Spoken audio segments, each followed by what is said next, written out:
Gone? Give me 1 second. Log on. Keeper of the technology.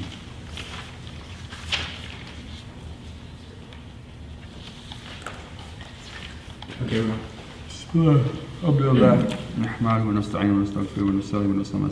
So this is this class. This is the second discourse on theology of intimacy, and so this is. We did T for time. Now we're doing H for humility.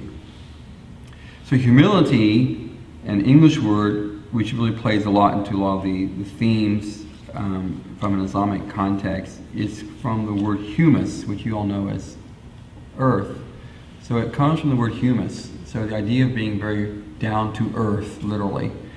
And so that's where humility comes from in English, the Latin word for earth, and one of the words for it. So I have a verse of Quran there. What I'm using as a text, by the way, I'm using Imam Qushayri's Risalatul Qushayriya. I like this text. I've had it for years. It's been translated into English, of course. At least parts of it. I assume the whole thing's been translated now. And this is section 12 on khushu' wa tawad', on humility and brokenness. And in a very classical approach towards things, he starts out with verses of the Quran and Hadith, and then he goes through statements of Sahaba and then the awliyaullah and sages of the past until his time. So he has all these quotes, and like a typical of these type of texts is lots of quotes with not a lot of filler. So you're not given a lot of like explanation of the quotes, which is nothing unusual. But obviously, this theology of intimacy is, we're talking about having intimacy with Allah subhanahu wa ta'ala. And so the verse of the Quran I have there at the top is from Surah Furqan, verse number 63. وَعِبَادُ الرَّحْمَنِ الَّذِينَ يَمْشُونَ عَلَى الْأَرْضِ هَوْنًا. And I've translated as, the servants of the Merciful One are those that walk humbly on the earth. Now, tonight, when we have that discussion on this dua of the Prophet ﷺ, and where he, Allahumma inni shakatu alayka dhata quwwati wa qillati hilati wa ahwani ala nas, and he uses a superlative of this verb hawnan. So the verb is hayyana in Arabic, hawana, and then another verb, a derivative, is hayyana, and it's the idea of debasement. So when he said in the hadith, which we'll talk about tonight, the dua, ahwani ala nas, is that my being belittled among the people, that he wasn't given that he wasn't given prominence. Okay? In the hadith, we'll talk about that. In the dua tonight, we'll talk about that. But in this idea, in this verse, Allah is praising people who have this quality of hawn, of an idea of deprecation, where they bring themselves down. And there's a good book if you want to read it. I bought this years ago also. It's called A Small Treatise on the Great Virtues by a Frenchman. I believe he's, from what I read, he's probably an atheist. And what Frenchmen aren't atheists, I don't know. And the ones I keep hearing about, and we were hearing about the news recently, or some way they don't like religion in some form or another. But he goes through a lot of the classical virtues, and he has, after gratitude, is humility. And it's an interesting read, really quoting from Spinoza and Kant and Nietzsche, the great thinkers of the Western tradition. And the last paragraph, he basically sort of snubs God and leaves it at that. Those of us who are finding humility because we believe in this great God that makes us seem really tiny and insignificant, woe is you and how sad for you kind of attitude. But really, an Islamic understanding of khushu' and tawad', words that deal with humility or brokenness do center on the idea of a relationship with Allah. So after that quote of the Quran, I have this quote from Umar ibn Abdul Aziz about his son, which I thought was quite interesting. So, let me see if I can find it here.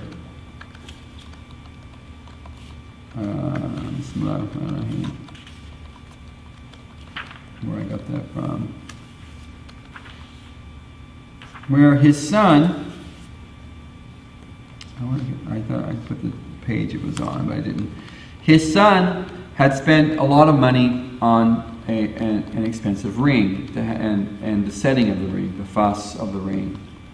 So his father, who was the caliph, wrote him telling his son, take the money, which was worth 1,000 dirhams, and sell the ring and give it to poor people. And instead, buy yourself a metal ring, an iron ring, and in it write this: Allah have mercy on the one who knows his limits. And so, this is, I thought, a quote that is a real important quote after this verse of the Quran, from the things I was reading. I liked it. Is that you need to understand your limits. That you have a qadr nafsik, a limit on yourself. And everything about you, your knowledge, your beauty, your intellect, your wealth, everything is limited. So, you have already, as a human being, been debased by God, by the fact that you are a creature. If Allah is unlimited and an absolutely free agent in everything with capacity, we don't have that. We never had that. No one ever had that. So the wise person is the person who sees that in himself, who sees limits, who sees that things that I can only do so much, no matter how much I may aspire to do otherwise. And a person needs that self-attitude. And I like the third quote there, I am but the dot under the ba. I like that one too. I am but the dot under the ba.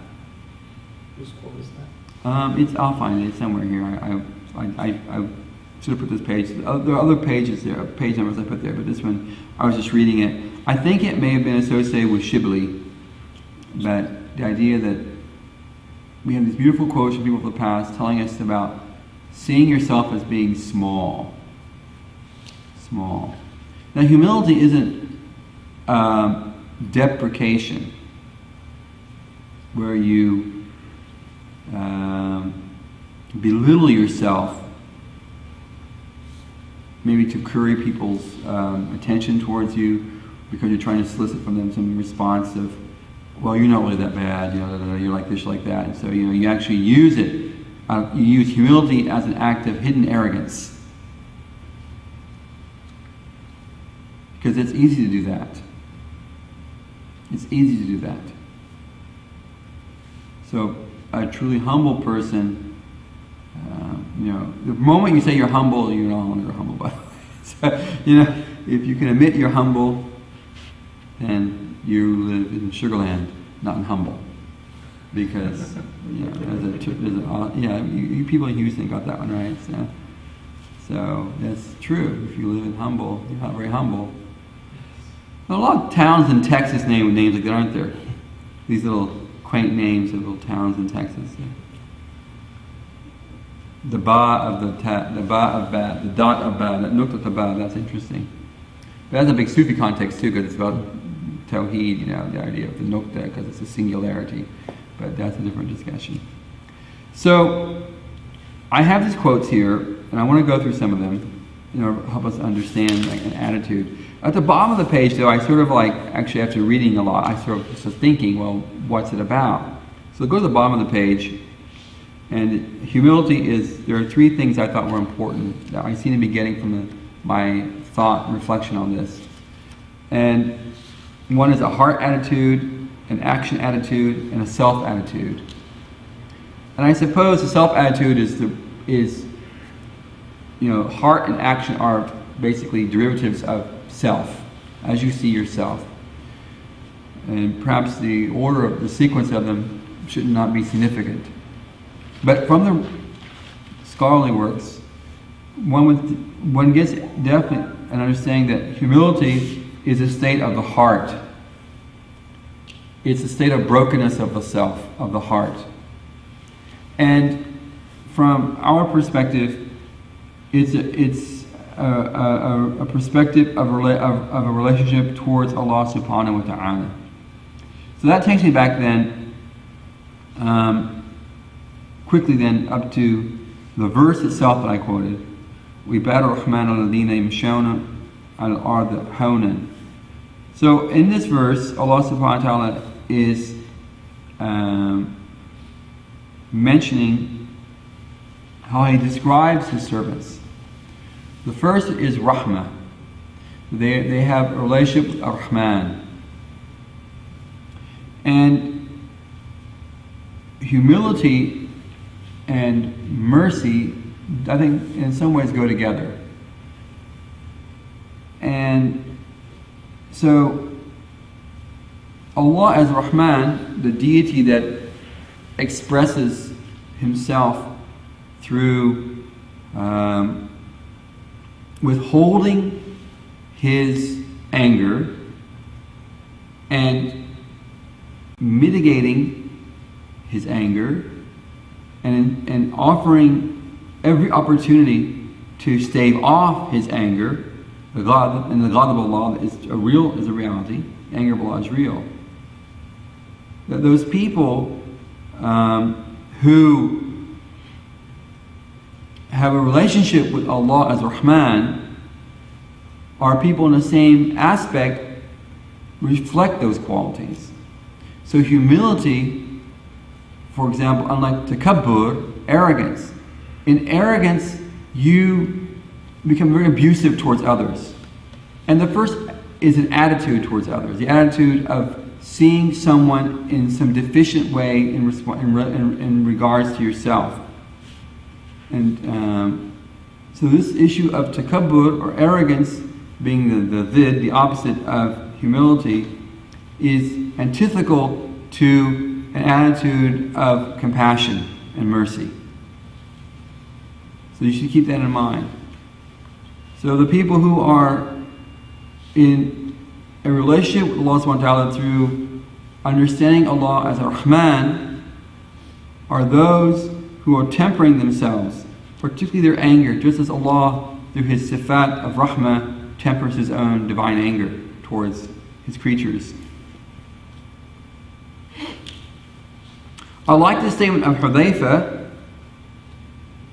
which is a weak hadith, but mentioning the first thing the Ummah would lose is, he mentioned, أَوْلُ مَا تَفْقَدُونَ مِنْ دِينِكُمْ الْخُشُوعَ. He said the first thing that you will lose in religion is reverent humility. And I translated khushu'a as reverent humility. Why did I call it that, reverent humility? The idea of not calling it simply humility and calling it reverent humility is because it's humility that is God-centered. That's why I'm calling it reverent humility. Because it is, from a Muslim perspective, it is a God-centered state of humbleness, of loss of self, or disengagement of the I-ness that we are so engaged with to a degree. And so some of the early Muslims were asked on khushu'a, on this idea of humility, and they answered, al-khushu'a qiyamu qab bayna yaday al-haq. That khushu'a is reverent fear. Reverent fear is standing, should be the standing of the heart before God Most High. So reverent fear or reverent humility is bringing the heart before God in a relationship.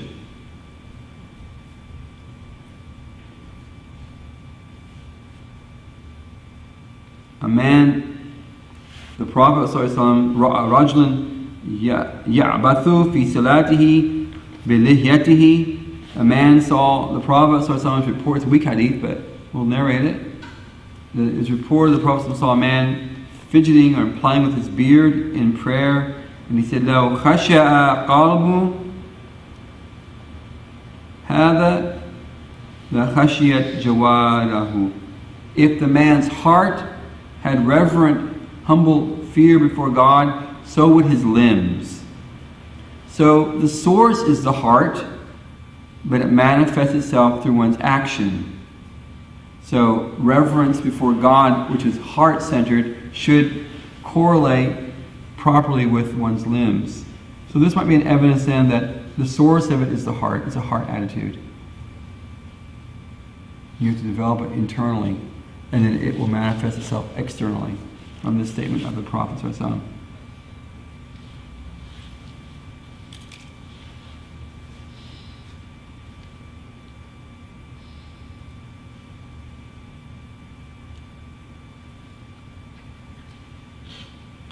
Muhammad ibn Ali at-Tirmidhi, he said, Al-Khashi,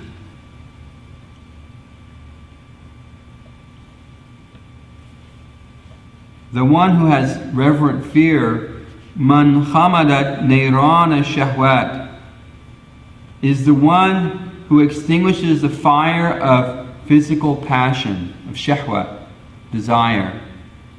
وَسَكَنَ دُخَانَ الصَّدْرِ, and he stills the smoke of the heart, that is, the things that rise out of you. وَأَشْرَكَ نُورُ تَعْظِيمٍ, he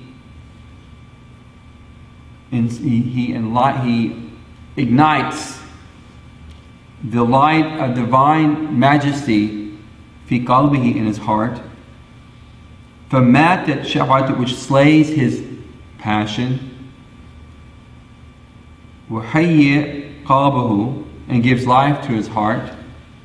فَخَشِيَتْ جَوَارِهُ, bringing his limbs to reverent, submissive humbleness before God. Interesting, rather convoluted in a way, but interesting definition of what it means to have humility before God. This is what a humble person is. So how do you do that? Well, you have to control your shahwat, and you have to bring Allah reverently into yourself. So you have to follow, if I want to word it in a way, you have to bring God into your heart through remembrance, and you have to make yourself compliant to the prophetic way. It's the sacred path of the Prophet ﷺ. Junaid was asked, I have a quote there, about khushu', humility, and he said, تَذَلُّلُ الْقُلُوبِ لِعَلَامِ الْغُيُوبِ. He said, hearts are humble due to familiarity with the unseen. Hearts are humble due to being familiar with the unseen. So Junaid, and he's the Sultan al-Awliya, the Sultan of the ones near to Allah when it comes to the generation of the Khalaf, not of the Salaf, that when you are aware of the unseen realities, your heart will become humble. So again, the idea that you have to have an awareness of God, an awareness of prophetic truths, an awareness of higher realities that extend beyond the physical world that you perceive. This will bring a sense of broken humbleness to the heart.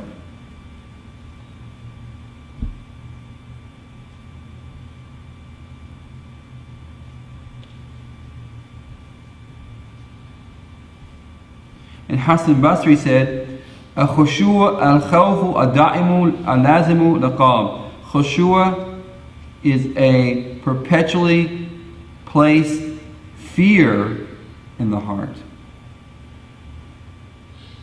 a state of trepidation, caution before God subhanahu wa ta'ala.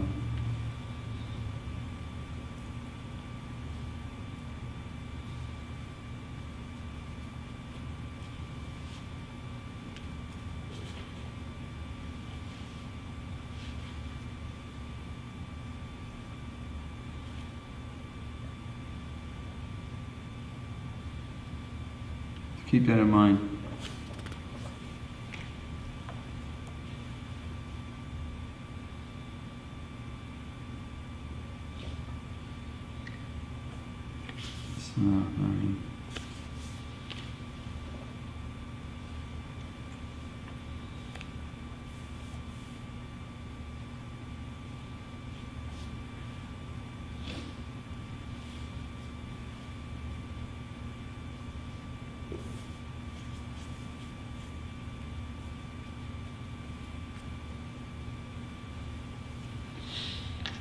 Umar ibn Abdul Aziz, لا يشجو إلا على تراب.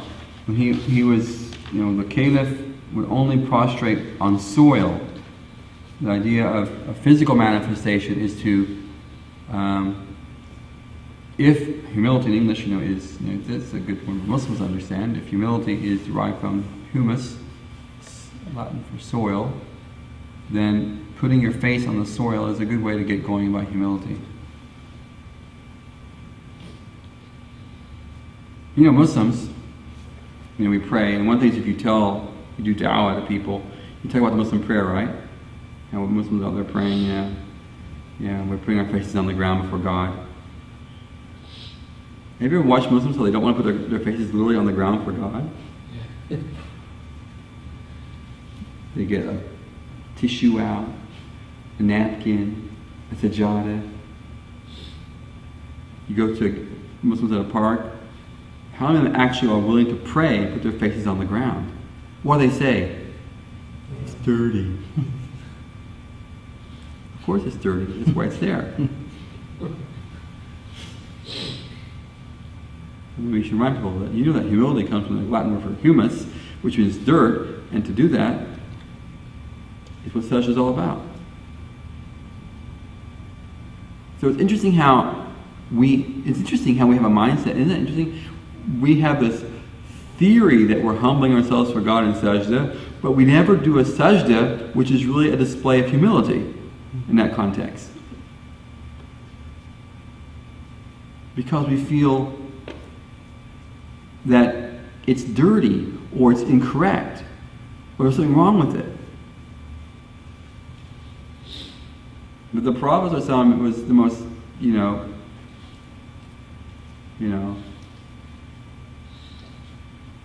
wiping spittle off the mosque wall with his own hand. He didn't go and get a Kleenex or like that. He just used his hand and wiped it off. He took the dirt, picked up the mucus, and got rid of it. He never went and looked for, I can't touch that. I'm the prophet of God. I can't go touch that stuff. And her, hey, Abdullah, you do that. Grab a sahabi. Hey, you do it.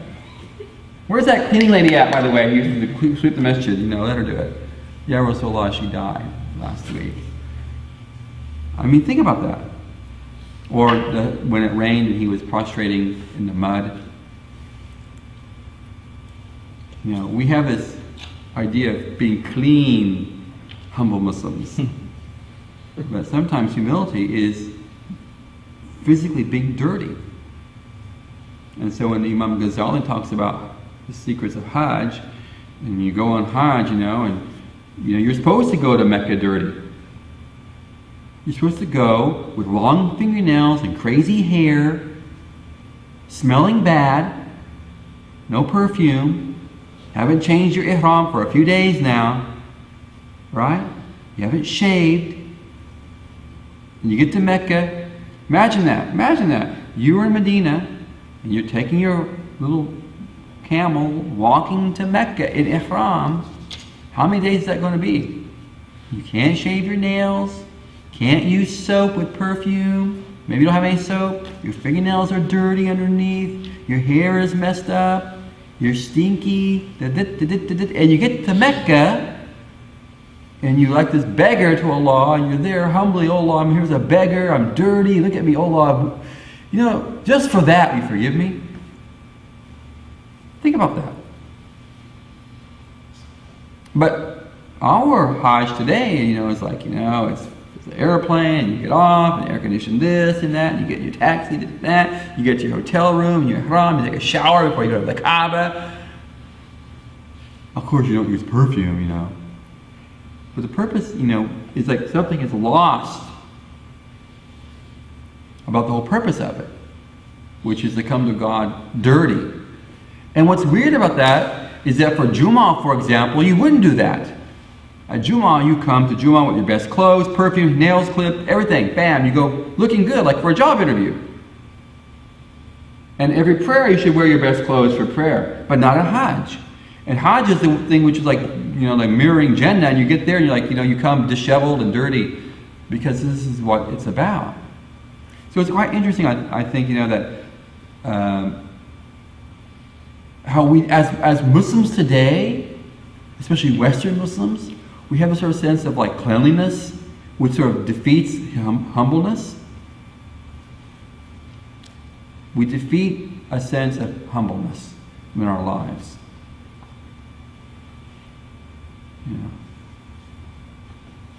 Interesting.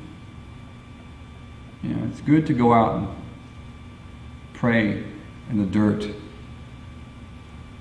and a fire ant comes and stings you. You feel like saying the calling on fire, which of course is a prescription on burning ants. You can. Oh, look, did he burn some ants? Everyone looks over at him. It's like everyone looks.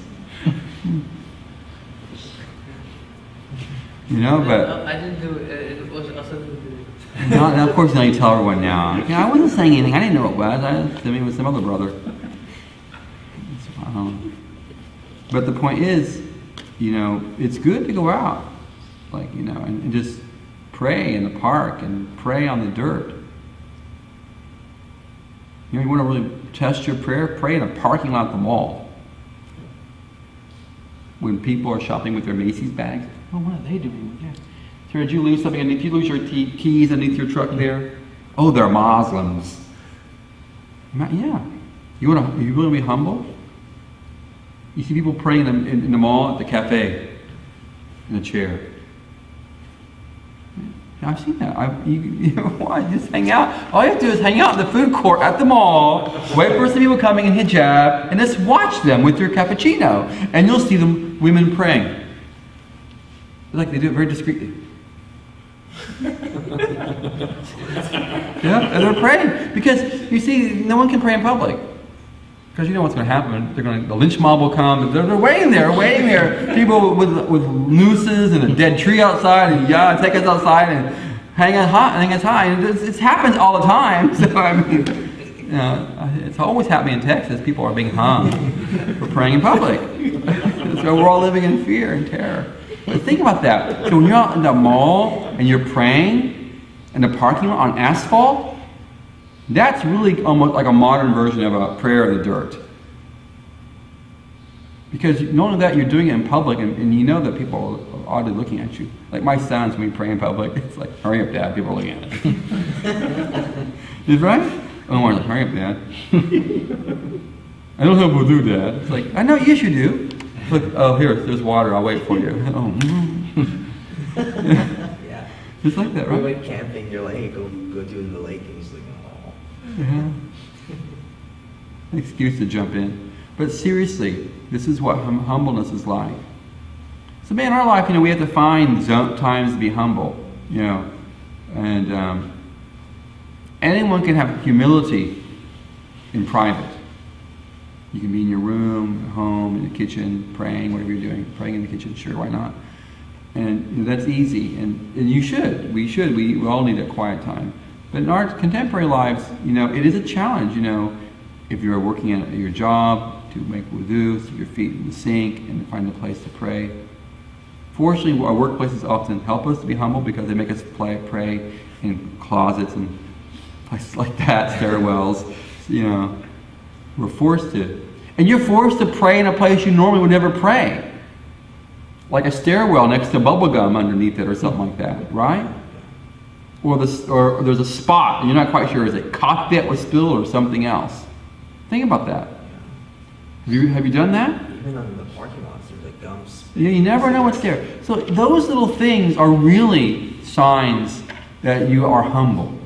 Because you have no problem of putting your forehead next to something you're not quite sure what that is. Think about that. And if as a Muslim you couldn't do something like that, that's really saying something about yourself in a contemporary context. Because the Prophet ﷺ was a man who was like that, who was just, as it was at that moment.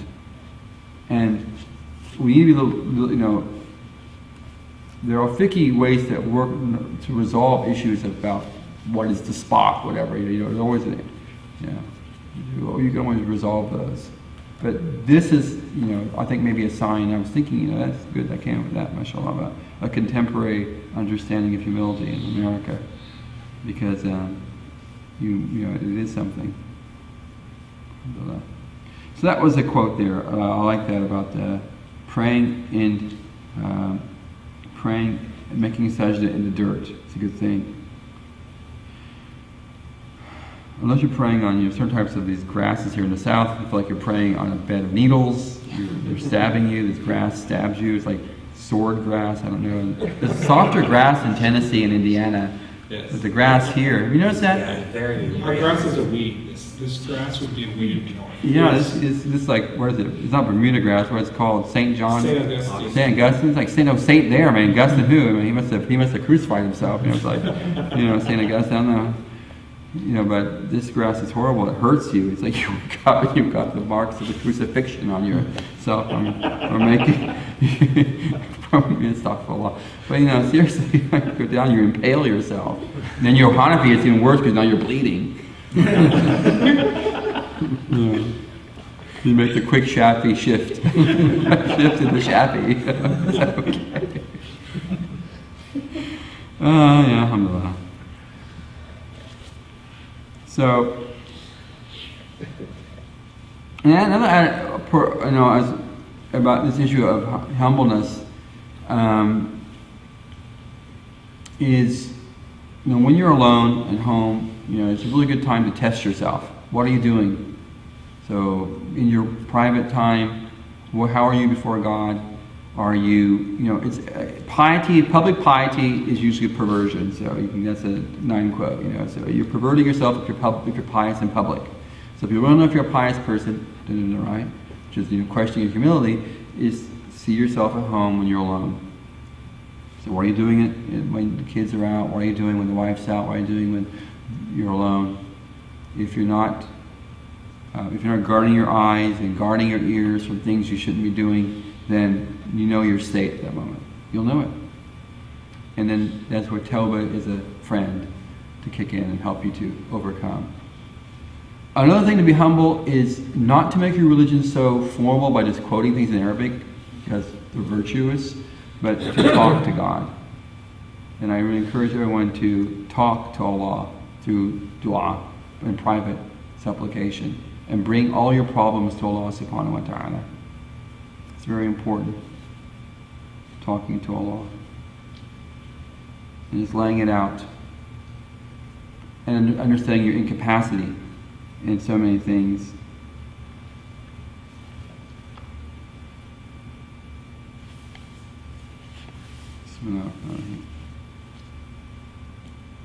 So Fudail ibn Iyad, there's a quote here from Abu Sa'id al-Khudri. He said, the Prophet كان يلعف عبير بعير ويقم بيت ويخصف النعل ويرقع ثوب ويرحب شاة ويأكل من خدام مع خادم ويطحن معه إذا أعيا. He mentioned, and I quote here, Abu Sa'id al-Khudri narrated the Messenger of Allah would give fodder to the camels, thatch the house, cobble his sandals, patch his clothes, milk the goat, and eat with the servants. He would grind grain when the servant tired. He would never let shyness forbid him to carry things for his family in the marketplace.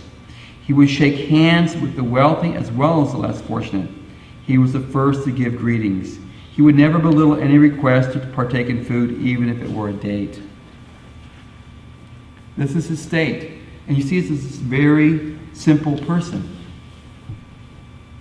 The Prophet never had any problem interacting with people as they were. And I like that what's mentioned here. I can see the Prophet feeding animals, fixing the thatch on the palm fronds over the hujra. And then when the servant got tired of grinding, he said, I'll take over now. Yeah. How many of us, for example, have people who come and do our lawns for us? And and it's like, maybe your lawn guy comes on Tuesdays at summer at 4 o'clock in the afternoon, and he's probably done like 10 lawns already, Hawan, and have you ever offered him water? Have you ever said, here, you take a break, I'm going to mow and I'm still going to pay you for today? That would make him convert. You would get a mass conversion of yardsmen. You would, you know that? They'd be amazed. I offer them Turkish coffee when they come. And we used to have someone do it, and I would always give them coffee. A hot drink. They love it, man. It was like, wow, this is like coffee we have like in Mexico. I said, well, it's from Australia, it's Turkish. But, think about that. Think about that. Or something simple, when you when you buy something from someone, like maybe someone's selling something, and it's like $5, you give them 10. Ever done that? And they get shocked. You should do that sometime. It's like it really shocks people. Well, one day, this is my share because we did it when we were at we're driving through a Starbucks, and the car in front of us paid for us. Who was with me at that time? And then, and I paid for the person behind me, and I just said, whatever she did, we'll pay for it. And even the woman at the Starbucks, at the drive-thru was shocked. And we didn't need to shock them, but I thought, since it was paid, I had the money out. Well, let's help them out, And that's a good thing. I think it's a good thing. People need to see the guy in the turban. He's not screaming Allahu Akbar. He can say it and still pay for your frappuccino. You feel good. At least you blew up drinking something good. Even something as simple as when you're waiting in line and there's an older person, maybe an elder behind you. Who does that? One didn't go first, or somebody has a few items for just to say, I have time, go ahead. Please. Yeah, man, it's like, you can just do Costco virtue right now. Or if you show up at Marshall's is like where you have to have that, because at Marshall's is like the slowest people at Marshall's, They're all through their abacus. In their cuneiform little tablets, seriously, it's like, my wife had a story, at Marshall's, man, and then she just got so mad she threw the stuff and laughed when she finally got up there. And that's what you don't do. It's like you wait for 20 minutes and then you get mad and you just throw the stuff and you leave. It's like you were just there. You could have paid for it, but now you walk away. It's like that's time out. That was like you need to go back, but reconsider what you did. But seriously, I still think people who mow your lawns, help them out in the summertime. Yeah, you get this bad conversion. Seriously, we'd have this people would come because they'd be like, people don't expect people to do things like that anymore. I used to mow lawns as a child. Of course, I'm Muslim. My customers weren't Muslim, and quite frequently, many of them would drink cold water, iced tea. I had one that he would always insist on helping me. Oh, really? Yeah, he'd come out and mow the lawn. Was he a Muslim guy? No, he wasn't Muslim. That's what I'm saying. He would come out and help me mow the lawn. I said, why are you doing this? He said, I just want to keep you company. So he would help me while he's paying me to do it. Subhanallah. This is what I'm saying. And before you see his picture later on a milk carton, or an FBI. Pedophile or something. Sorry. We're in America. Texas. What do you expect? Everything happens in Texas. This is the state that mothers drown their children. Weird place, Texas. You can't get gas and you think someone's going to shoot you. Allah. Of course, that's food for thought for those who say the West is all evil, right? But seriously, back to reality here. And then Fudail ibn Iyad, I had his quotes here from Fudail. He said, قراء الرحمن أصحاب الخشوع والتواضع وقراء القضاء أصحاب الإعجاب والتكبر. He said, People who reciters who recite for Allah, the Rahman, are possessors of humility and brokenness. But people who recite the Quran for judges are possessors of self-love and arrogance. I like that. I mean, that was a nice quote about, our religiosity of religion, where religion becomes like a performance. Like I don't like, for example, just a personal thing. I don't like get into like all these Quran things or these Quran contests and all that. I don't know, when did the Quran become like a sporting match, or like, I mean, it's like, it seems really odd to me. Or there's a lot of emphasis placed on these Quran, and the vocalization of the Quran, and everyone goes, "Woo, Allah!" They freak out, like that. Like, "Ooh, let's go have coffee afterwards," and it's like how it becomes, this showmanship, the Las Vegas Islam, and it's all under the pretext of honoring the Quran. But you don't honor the Quran unless you live the Quran. I mean, at the end of the day, I was telling this to the boys the other day at the Masjid, up north. I said, if you boys aren't praying your Sunnah prayers, if you're not doing these things, you're dishonoring the Quran, because at the end of the day, it's about you doing it. It's not about you have the voice of a nightingale in your Quranic recitation. The aunties swoo in the women's section. Oh, he's such a beautiful. I hope my daughter can marry him one day. Yeah, it's like, this is not what it's about. It's about, are you going to be the first person in the masjid behind the imam? Are you going to be doing your sunnahs there? Are you going to value those things? That's the qadi.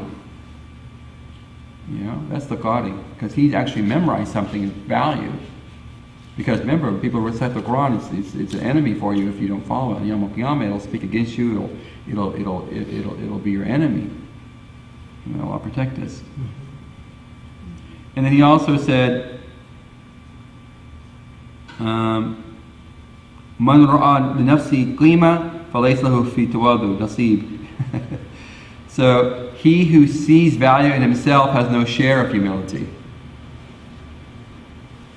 So when you see yourself as an indigent before God, a faqir, that there is no la hawla wa la quwwata illa billah, and you see all you've been given by Allah, because He's Manan, He's Hanan, He's His Minna, His giving, then what do you have to boast about at the end of the day?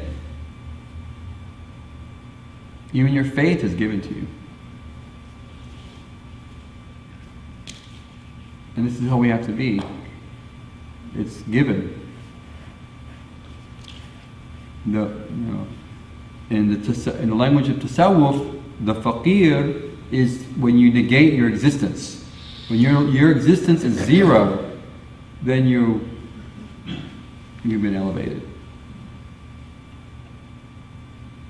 But when you still see in yourself a remnant of existence, then you have still a ways to go.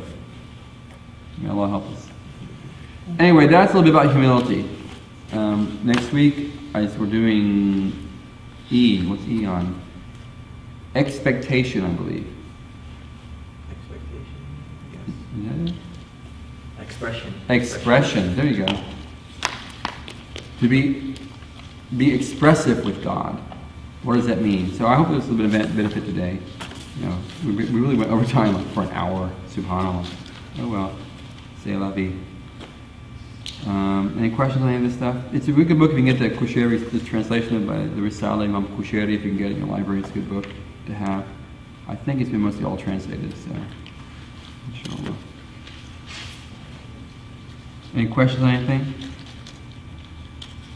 You guys are happy in coming tonight? Sure. Are you going to film it tonight? Sure. Because some people asked. I said you'd upload it. Okay. You like to upload, man.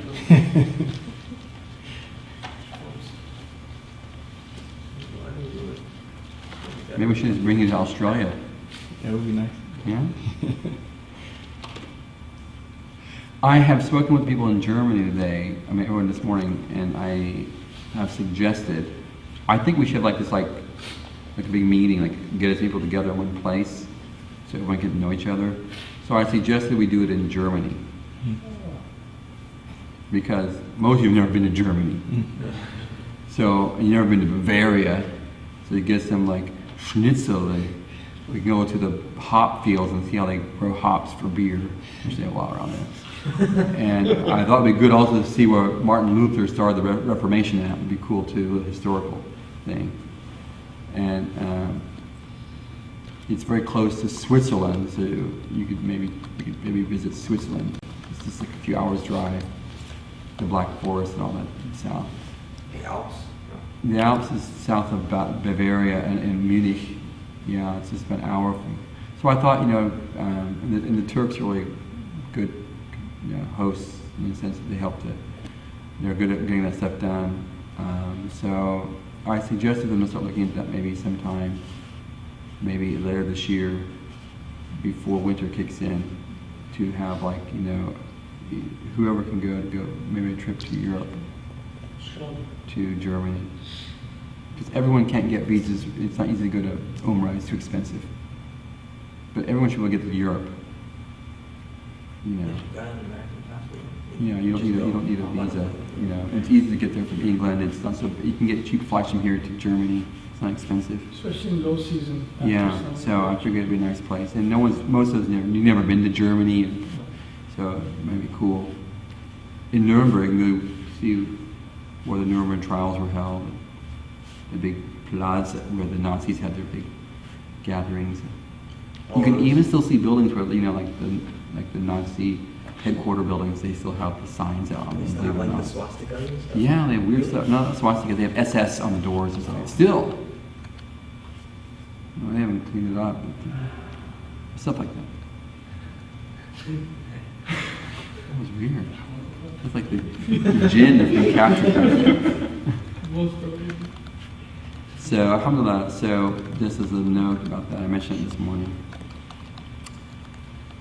Okay, inshallah, Allah give us tawfiq, and hope it was a benefit to you all. And if you come tonight to the Mawlid, it should be okay. We'll be here, inshallah. There'll be free food, so that should bring you in.